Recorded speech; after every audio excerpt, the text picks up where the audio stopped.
The M23 rebel group, one of the most prominent armed factions in the Democratic Republic of Congo, DRC, has recently made significant advances toward capturing Goma, a strategic city in the country's eastern region.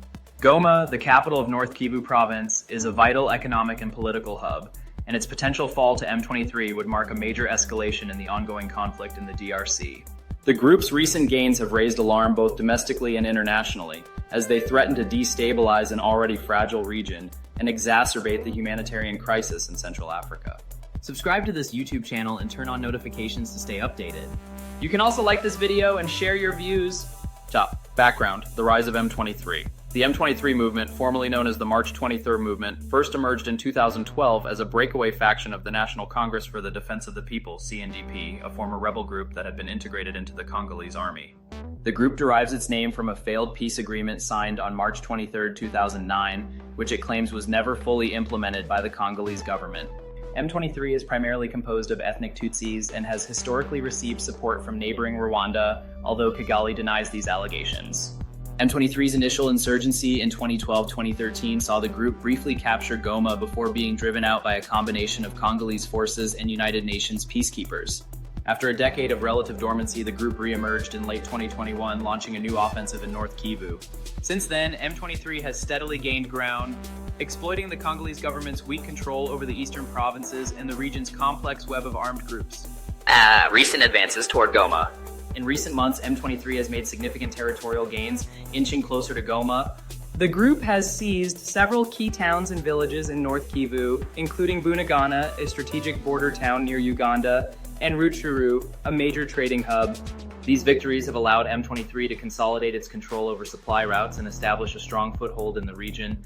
The rebels' advance has been facilitated by a combination of factors, including superior military tactics, alleged external support, and the Congolese army's struggles to maintain cohesion and morale.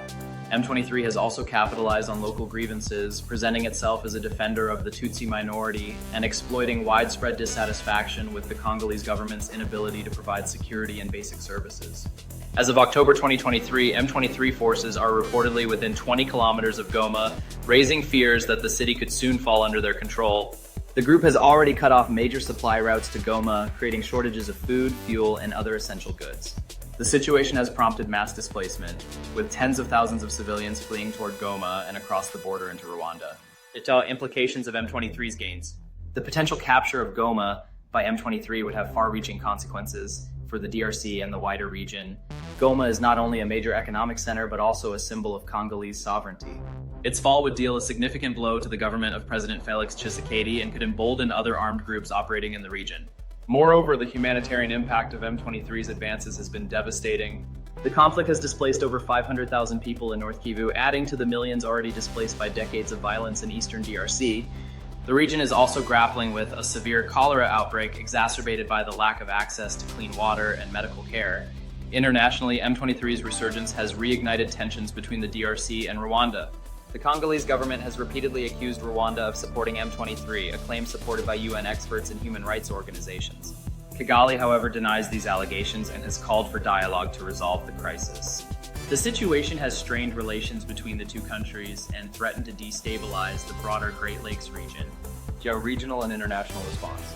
The international community has expressed growing concern over M23's advances and the deteriorating situation in eastern DRC.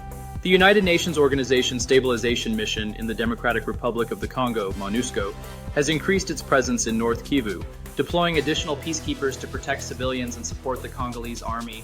However, MONUSCO's effectiveness has been limited by logistical challenges and a lack of cooperation from local authorities. Regional organizations, including the African Union and the East African Community (EAC), have also sought to mediate the conflict. In 2023, the EAC deployed a regional force to eastern DRC tasked with neutralizing armed groups and restoring stability. However, the force has struggled to achieve its objectives, with M23 continuing to make gains despite its presence. Conclusion. M23's advances toward Goma represent a critical juncture in the ongoing conflict in the DRC. The group's ability to challenge the Congolese government and threaten a key city underscores the fragility of the region and the limitations of current efforts to restore peace. As the situation continues to evolve, the international community must redouble its efforts to address the root causes of the conflict, including governance failures, ethnic tensions, and external interference. The potential fall of Goma to M23 would not only deepen the humanitarian crisis in eastern DRC, but also have profound implications for regional stability. It is imperative that all stakeholders, including the Congolese government, regional powers, and the international community, work together to prevent further escalation and find a lasting solution to the conflict. The people of the DRC, who have endured decades of violence and instability, deserve nothing less.